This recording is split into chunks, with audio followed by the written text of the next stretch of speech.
Okay, so assuming this video uploads on the 31st of July 2026, then today is my 30th birthday. I know, super exciting times all around.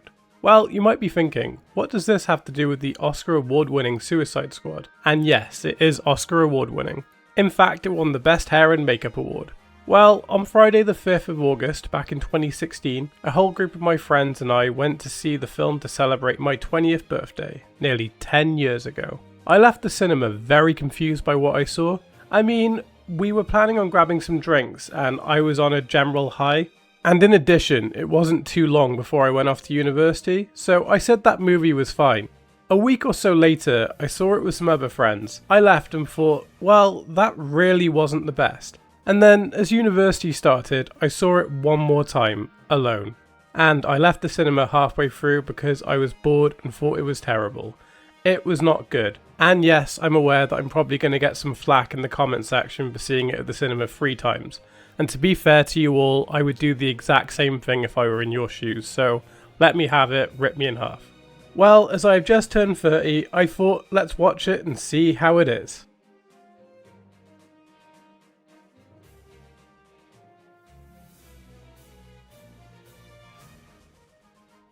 Alright, first of all, the plot itself is very confusing. I'm not entirely sure what I just watched. It seems to be a mixture of an awkwardly put together script, like it's at least 2 different films which have just been merged together. This extends beyond just the script alone though. The editing is very awkward, scenes either melding together or just done in an awkward cut, with very unnecessary scenes thrown in there. Like for instance, the film decides to introduce the audience to Deadshot and Harley Quinn twice. It opens and we're brought into Belle Reve. That in itself is fine, it establishes the setting. But then we have an introduction to these 2 characters. I get they probably want to show off the 2 big A-listers attached to the film.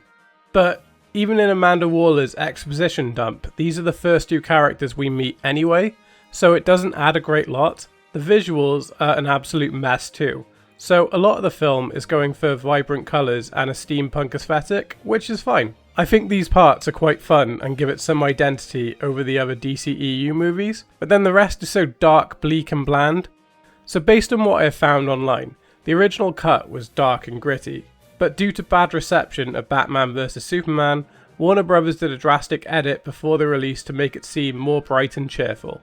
As a result, we now have a weirdly stitched together movie which tonally makes no sense. I really hope one day the Ayer cut is released so we can watch this movie with the original vision, much like the Snyder cut of Justice League, but I doubt the studio would want to admit their error again.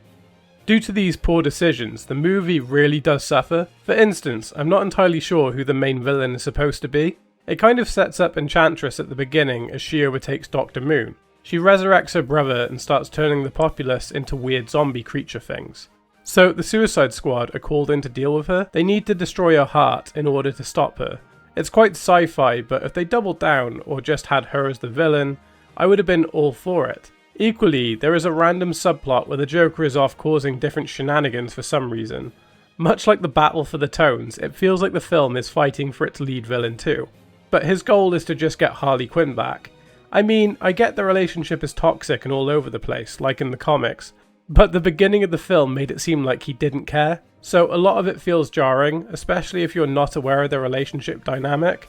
I feel like much of the film was dedicated to this, and the Joker on the whole, especially for it to go nowhere really. Personally, I think they were worried that the film wouldn't sell without the Joker, so they shoehorned him in as much as possible, especially for the marketing side and the advertisement. As mentioned earlier on, the film has little episodic segments to introduce the Suicide Squad. Amanda Waller describes each of them and shows their files. These scenes are very exposition heavy, but I don't mind them. I think if they were released as little webisodes before the film's release, they would have been great. As they are, they feel like a weird choice, especially as the movie has a pacing issue anyway, along with my earlier mention of Deadshot and Harley Quinn being introduced at the start. So, the characters themselves. Deadshot is arguably the protagonist and clearly the most fleshed out member of the squad. He is apprehended by Batman at Christmas time. He ultimately gives himself up in order to spare his daughter seeing him as a killer. I actually don't mind Deadshot's daughter in this film as a device. Having a child is quite a natural way to attempt to redeem villainous characters like this, so Deadshot agrees to join the squad in the hopes it might lead to an early release so he can reunite with his daughter. Across the film, we see him mould himself into a good leader for the group, as even Flag begins to respect him. I think this arc is meant to culminate in him finally missing a shot and sparing Harley Quinn. He does begin to soften up around her and tries to convince her not to run off with Mr. J. Despite the character growth, his goal is still killing Batman. I do think this kind of wrecks the growth, but you know what, it's Suicide Squad, it is what it is at this point. Harley Quinn herself is fairly fleshed out too, but it's more her backstory than herself across the movie. I think that sort of is what separates her arc from Deadshot for the most part. The movie sporadically has flashbacks highlighting her relationship with the Joker as he tries to hunt her down. Like I said about the introductory scenes, on their own these scenes are fun, particularly the vat of acid scene, but the placement in the movie is atrocious and messes with the already struggling flow. And the pace for this movie is already awful, so these scenes stand out a lot more. I think Amanda Waller is the best adapted from the comics, but I think a lot of that comes from Viola Davis's amazing performance. I think it's just one of those times where the casting was absolute peak. In terms of the rest of the squad, they're mostly forgettable, which is a big part of the problem. I think Boomerang is way too goofy and the performance is over the top and quite cringe. Diablo is so bland and forgettable, which annoys me as he had the potential to be the most interesting member of the squad. As for Killer Croc, he's way too gritty and serious. It's a sentient crocodile man. He should be the character to lean into the goofiness and the comedy with, not the awful gangster routine that we get. I think a hilarious portrayal, much like King Shark, was needed. Despite being the main villain, I don't have a lot to say about Enchantress. There wasn't enough time to flesh her out. She's bland. Again, Flag, he lacks a lot of character, but is corrected in his other appearance on the big screen, so, you know, it is what it is. The Joker is a tricky one. As I said, I don't really think there's much of a reason for him to exist in this movie outside of the marketing.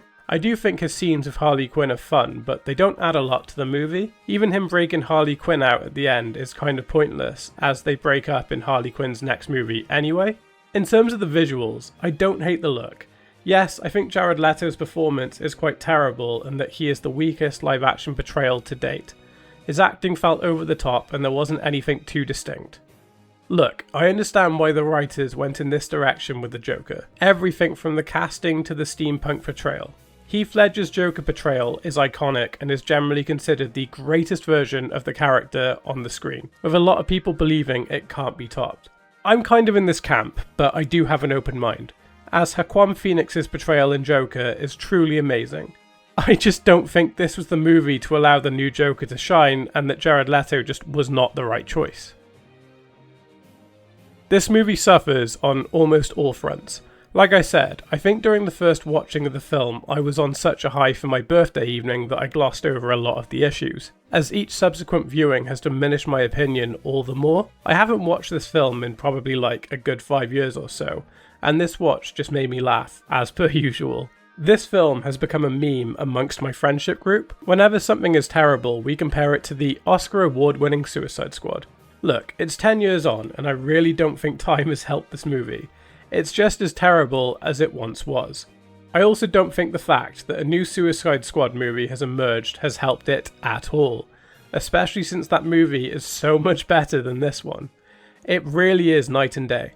I honestly feel bad for David Ayer. This wasn't his vision. I think Warner Brothers should release the Ayer cut, and I will continue to advocate for that, as I'm sure it'll be much better than the colourful mess that was released 10 years ago. Well then, what does this movie do? Well, to quote the Joker, "Oh, I'm not gonna kill you. I'm just gonna hurt you.